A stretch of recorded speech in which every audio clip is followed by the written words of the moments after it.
पुरानी कथा है कि जब भंडारे का आयोजन होता है तो जिस घर से चंदा मिलता है ना उसी घर में अगले दिन प्रसाद दिया जाता है।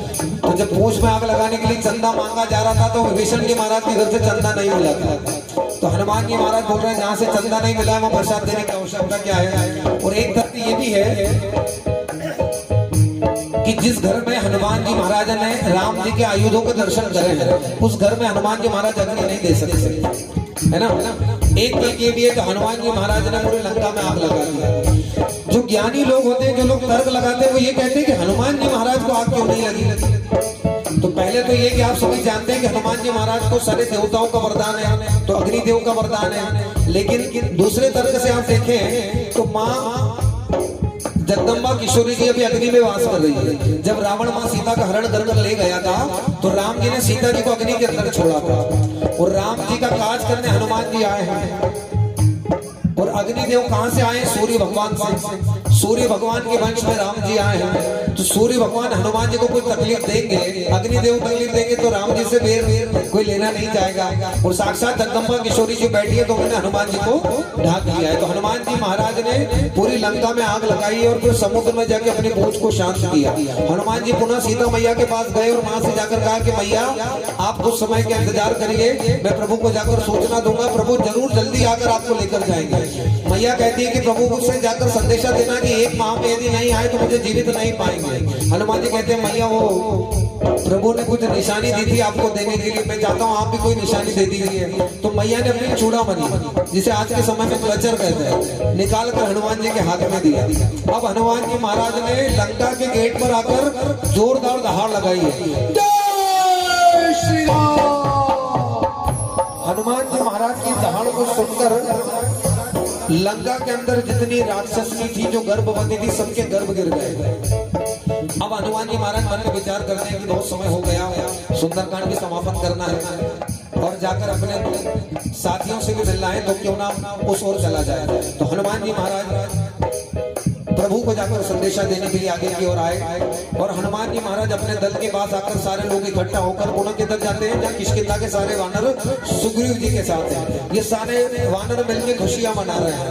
रखवारे जब इनको रोकते हैं तो ये उनको मारने लगते हैं। तो सुग्रीव समझ जाते हैं कि जरूर सारी दक्षिण दिशा की ओर जाने वाली तुके ने काम कर दिया, इसलिए सब लोग प्रसन्नता से आए हैं। तो भगवान श्री हनुमान जी महाराज ने इस सुंदरकांड के अंतर्गत जाकर प्रभु को सूचना दी कि मैया का पता लग गया है। जामवंत जी ने बताया कि हनुमान जी द्वारा काज हुआ और ये सभी लोग जो गए थे जाके मां का सीता की सुधि लेकर आए। हनुमान जी महाराज प्रभु के चरणों में जाकर बैठकर प्रणाम कर रहे हैं और प्रभु से कहते हैं कि मैया ने एक माह का समय दिया है, लेकिन प्रभु मैं आपसे निवेदन करता हूँ कि आप जल्दी चलिए और भुजाओं के बल से जाकर सारे निशाचरों को मारिए और माँ को लेकर आ जाइए। सारे के सारे वानर प्रसन्न हैं और ये क्या चाहते हैं कि हम सभी चले और मैया को लेकर आए। आइए सुंदरकांड को आप लेकर चले और सभी कहें किस रूप में आके नारायण मिल जाएगा, पता नहीं किस रूप में आके नारायण मिल जाएगा। निर्मल मन के दर्पण में वो नव्य दर्शन पाएगा, पता नहीं किस रूप में आके नारायण मिल जाएगा। वट विकट वट बहु कोटि कोटि न धावहि, जनक करहु तजीते। प्रेम से कहिए भक्त वत्सल भगवान की।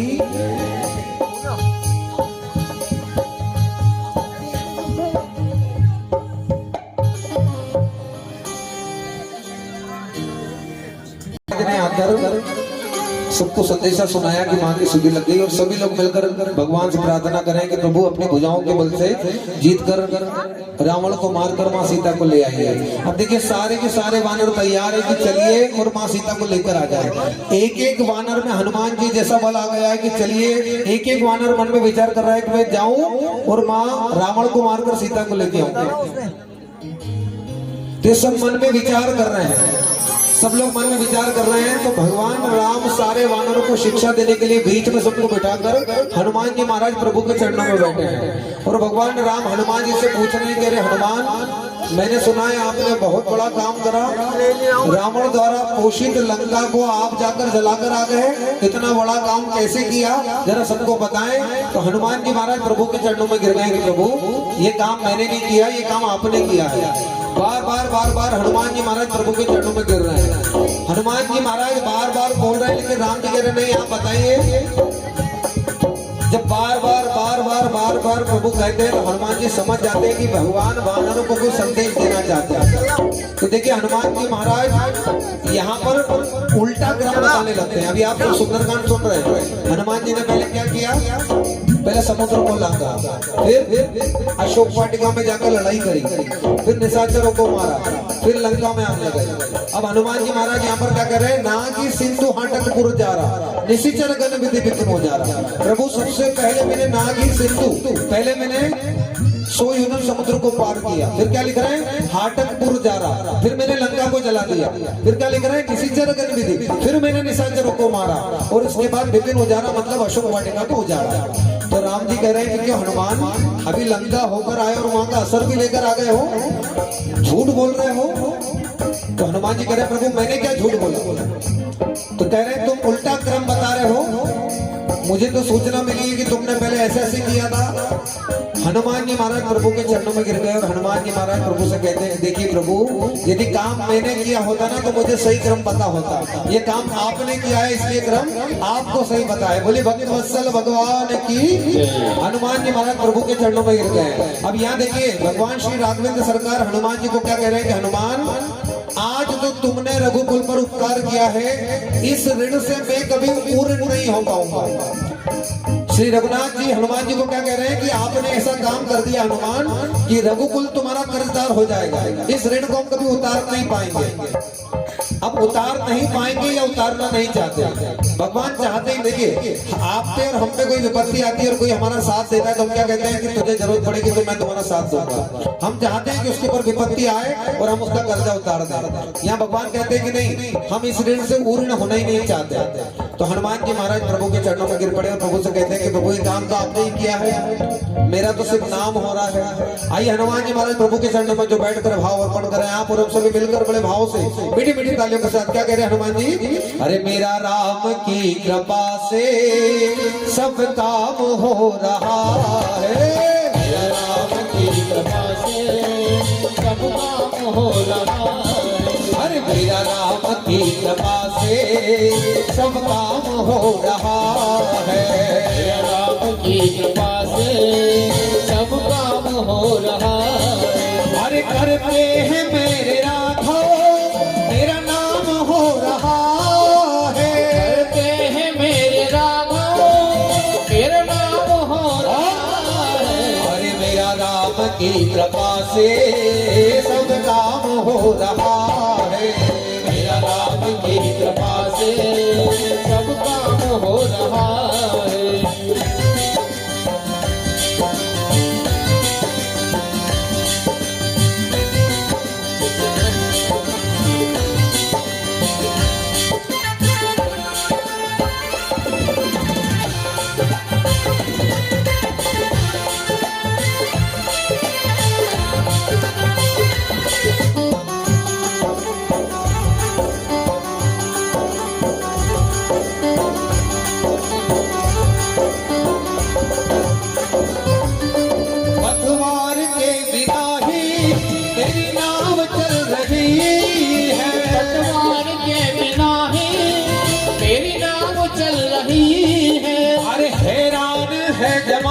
मिल रही है, अरे करता नहीं मैं कुछ भी, करता नहीं मैं कुछ भी, सब काम हो रहा है, करता नहीं मैं सब काम हो रहा है, अरे मेरा राम की कृपा से सब काम हो रहा है, मेरा राम की कृपा से सब काम हो रहा है, मेरा राम की कृपा से इस चीज की कमी है, आप हो जो मेरे, किस चीज की कमी है, हर किसी और की भी हमको दरकार भी नहीं है, और की भी हमको दरकार भी नहीं है, अरे तेरी कृपा से बाबा, तेरी कृपा से बाबा ये कमाल हो रहा है, तेरी कृपा से बाबा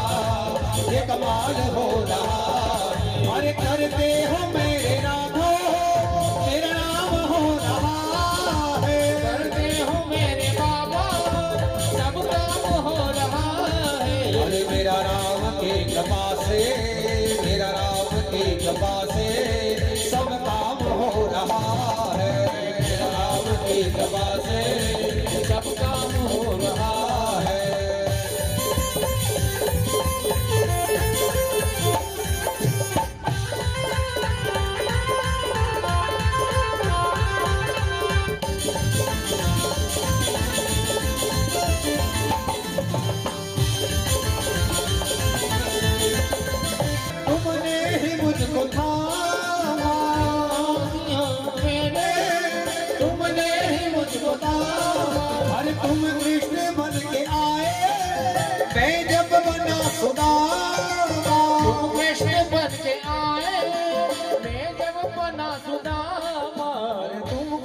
है जब बना सुदामा, तुम कृष्ण बन के आए, मैं बना सुदामा। अरे एहसान में ये मेरा, एहसान में ये मेरा एहसान हो रहा है, एहसान में ये मेरा एहसान हो रहा है। अरे मेरा राम के कृपा से सब काम हो रहा है, मेरा आपकी कृपा से सब काम हो रहा है। कहते हैं गुल जब गुलशन में खिलता है तो गुले गुलजार होता है, और श्री हनुमान जी के दरबार में ताली सेवा करने से बेड़ा। अरे मेरा राम की कृपा से सब काम हो रहा है, आपकी कृपा से सब काम हो रहा है।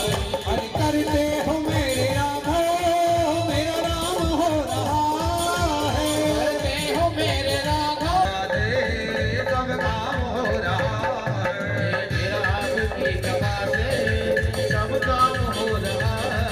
अरे सब काम हो रहा है। तैयारी करें कि सब लोग मिलकर चले और लंका पर चढ़ने की तैयारी करें। सारे वानर प्रसन्न हैं और सब लोग मिलकर इधर लंका आने की तैयारी कर रहे हैं। इधर हनुमान जी के उधर जाने के बाद सारी लंका के अंदर मायूसी छा गई है, सारे निशाचर चिंता में हैं, सबके सांप लौटने लगे हैं कि एक वानर आकर सारी लंका को जलाकर गया है। देखिए मंदोदरी जी को बड़ी चिंता हुई। सबसे पहले हनुमान जी के जाने के बाद मंदोदरी रावण के पास गई और जाकर आज मंदोदरी रावण को समझा रही है। क्या समझा रही है कि स्वामी आप सबसे पहले सीता जी को, राम जी को वापस कर दीजिए। यदि राम जी से बैर करा तो तीनों लोक में ऐसा कोई नहीं है, ब्रह्मा विष्णु महेश भी आपको बचा नहीं सकते। अब देखिए प्रसंग शिक्षा देता है कि मंदोदरी कौन है, ये रावण की धर्म पत्नी है। धर्म पत्नी है इसलिए बचाने की कोशिश कर रही है। देखिए सत्संग में बताया है पत्नियां 3 प्रकार की होती है। एक होती है वाइफ, एक होती है पत्नी और एक होती है धर्म पत्नी। जो आपकी संपत्ति में साथ दे वो आपकी वाइफ होगी, जो आपकी संपत्ति और आपकी विपत्ति में आपका साथ दे वो आपकी पत्नी हो सकती है, लेकिन जो आपकी संपत्ति, आपकी विपत्ति और उसके साथ में भक्ति में भी आपका साथ है वो आपकी धर्म पत्नी हो सकती है। प्रेम से कहिए जय श्री राम। तो आज मंदोदरी जी धर्म पत्नी के नाते रावण को बड़ी बार समझाने की कोशिश करी, लेकिन कई बार रावण मंदोदरी की बात को हंसी में डाल गया और कहता है कि तुम्हें त्रिलोक के स्वामी रावण के बल पर विश्वास नहीं है। अरे वो वानर हमारा क्या करेंगे। अब ये रावण बात करते करते अपनी सभा के बीच में आया और सब लोगों से जानकारी मिली कि वानरों की सेना लंका पर आक्रमण करने की तैयारी कर रही है। तो रावण सबसे पूछ रहा है कि बताइए क्या करना चाहिए। तो सब लोग बोल रहे हैं कि नर कपि वानर आहार हमारा। सभा को जानकर विभीषण जी महाराज भी आ गया। अब सब कह रहे कि अरे ये वानर और नर आएंगे तो ये तो हम मसल कर खा जाएंगे। तो विभीषण जी को गुस्सा आता है। विभीषण जी रावण से पूछता है कि बाकी सब लोगों से पूछिए कि जब हनुमान लंका जलाने आए थे जब आप सबका उपवास था क्या, अरे जब क्यों नहीं खाया। तो विभीषण जी की बात से कुछ लोग नाराज हो गए। आज विभीषण जी महाराज सभा में आकर सबसे कहते हैं कि प्रभु, रावण अपने बड़े भाई से कह रहे हैं कि यदि आप मुझसे पूछना चाहते हैं, यदि आप मेरी राय जानना चाहते हैं, आप मेरा मार्गदर्शन चाहते हैं, तो मैं प्रभु एक ही बार कहूंगा आपसे कि आपका हित तो इसी बात में है कि आप सीता जी को जाकर राम जी को दे दीजिए। वो 14 भुवों के स्वामी हैं, उनसे पंगा लेकर आपने अच्छा नहीं किया। आप जाइए और सीता जी को दे दीजिए। मैं गारंटी लेता हूँ कि प्रभु परंतु बाल रघुनाथ तो करुणा सिंधु खराब, प्रभु करुणा के सागर है। अब देखिए इधर विभीषण जी रावण को समझा रहा है, लेकिन रावण को अंदर ही अंदर गुस्सा आ रहा है। रावण कह रहा है धर्म की बात यहाँ पर कहते हो, खाते मेरा हो और गुणगान उन वनवासियों का कर रहे हो। इतना शौक है तो उन वनवासियों के पास जाइए। और रावण द्वारा विभीषण को मार दिया जाता है। विभीषण कहता है आप मेरे पिता समान है, आपने यदि मार दिया तो कोई बात नहीं, लेकिन प्रभु काम, क्रोध, मोद, लोभ, मोह, मत्सर ये सब एक नारी के कारण आप अपना पूरा राज्य पाट नष्ट कर देंगे। मैं आपसे प्रणाम करके अभी भी निवेदन करता हूँ कि आप जाकर सीता जी को दे दीजिए। अब देखिए मन ही मन रावण भी विभीषण को बड़ा प्रेम करते हैं। देखिए रावण का एक भाई तो दिन भर सोता रहता था, कुंभकर्ण, तो रावण का विभीषण से बड़ा प्रेम था। रावण जब भी कहीं जाते तो लाल बत्ती विभीषण को मिली हुई थी, तो विभीषण से बड़ा प्रेम थे। और रावण भी चाहता था कि मेरे मरने के बाद लंका को कोई सुंदर राम नाम लेने वाला राजा मिल जाए। रावण जानता था कि विभीषण मुझे पिता समान प्रेम करता है, तो लंका छोड़कर जाने वाला नहीं, ये यहीं पर मर जाएगा।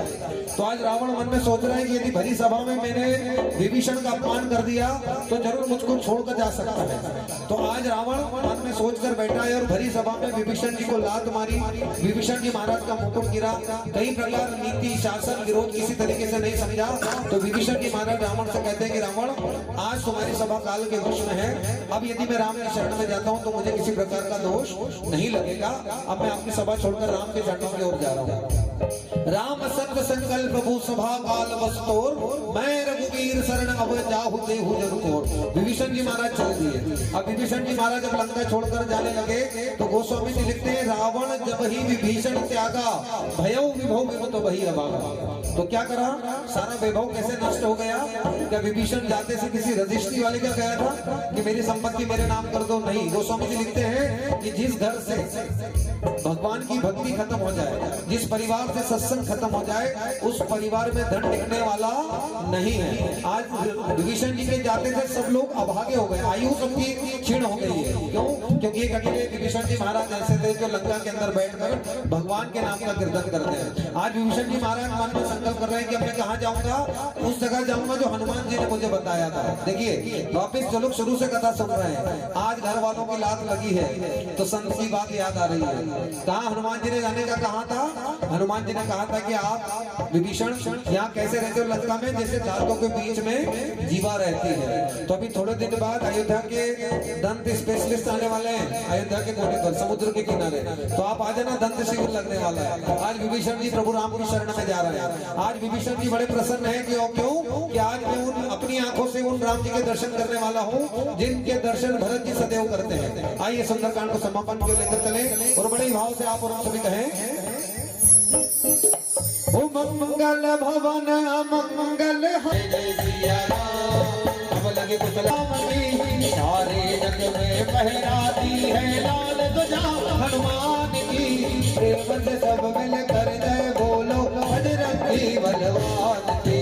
जय जय सिया राम, जय जय सिया राम, बोलो बोलो जय सिया राम, जय जय सिया राम।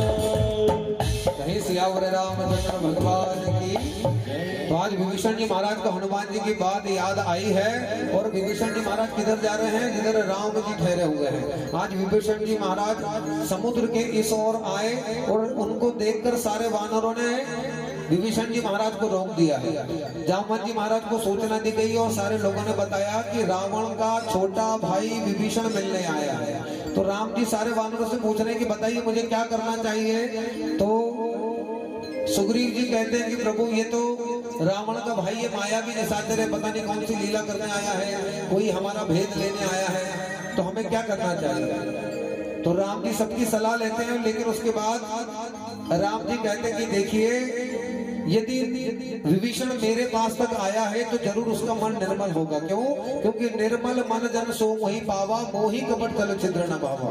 मेरी प्रतिज्ञा है कि जो भी व्यक्ति अपने सारे कपट छोड़कर यदि मेरे पास आता है तो मैं उसे अभय वरदान देता हूँ और उसे अपनी शरण में लेता हूँ। और यदि विभीषण हमारा कोई भेद भी लेने आए हो तो हमें किसी प्रकार के डर की आवश्यकता नहीं है। तो राम जी ने जामवंत जी से सुग्रीव को कहा, सुग्रीव जी जामवंत जी के साथ जाकर विभीषण जी को लेकर आए। अब सब लोग मन में विचार कर रहे हैं कि विभीषण जी आकर क्या करेंगे। तो विभीषण जी महाराज जैसे ही राम जी को दूर से दर्शन करते हैं, दूर से दौड़े दौड़े आते हैं और प्रभु के चरणों में गिर पड़ते हैं। यहाँ भगवान श्री रघुनाथ जी महाराज ने विभीषण जी को दोनों हाथ से उठाया और उन्हें अपना मित्र बनाया और अपने साथ में स्थान दिया और आकर सबसे पहले विभीषण जी से पूछा है कि कहिए लंकेश आप कैसे हैं और आपके भाई रावण कैसे हैं। विभीषण जी महाराज प्रभु के चरणों में गिर पड़े और प्रभु से कहते हैं कि प्रभु मैंने अपने भाई को सब प्रकार से कोशिश करी समझाने की, पर मेरा भाई मानने वाला नहीं। विभीषण जी महाराज कह रहे हैं कि मेरा भाई धर्म के रास्ते पर नहीं चल रहा, मैंने अपनी सारी कोशिश करी है, लेकिन वो नहीं मान रहा है। प्रभु मैं आपकी शरण में हूँ, मैं आपके शरणागत भाव से आया हूँ, आप मुझे अपनी शरणागति प्रदान करें।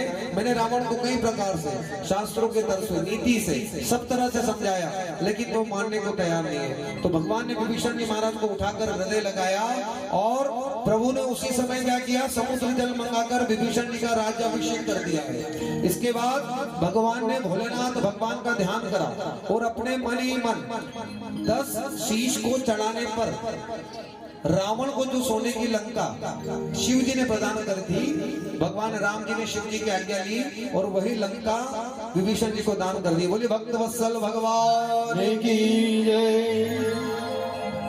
10 शीश भेंट करने वाली सोने की लंका भगवान ने विभीषण जी को हंसते हंसते प्रदान कर दी। सोने की लंका राम जी प्रदान कर रहे हैं और करे बिगर सोना नहीं और देने के बाद रोना नहीं।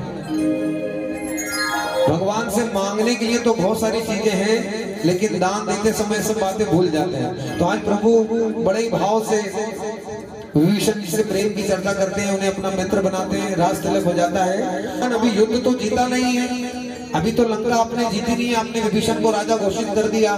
कहीं ऐसा हो कि युद्ध में हम हार जाए तो क्या करेंगे? तो राम जी के लिए एक संत कहते हैं कि भगवान अजय है, परमात्मा को जीता नहीं जा सकता, लेकिन फिर भी वानरों को समझाने के लिए राम जी कहते हैं कि देखो मैं और लक्ष्मण तो भी वनवास झेल ही रहे हैं, यदि युद्ध हार गए तो भरत और शत्रुघ्न जी को भी बुलाकर इनको अयोध्या का राजा बना दूंगा। बोलिए भक्तवत्सल भगवान की। यहाँ पर इस प्रसंग हमें शिक्षा देता है कि भगवान कहते हैं निर्मल मन जन सो मोहि पावा।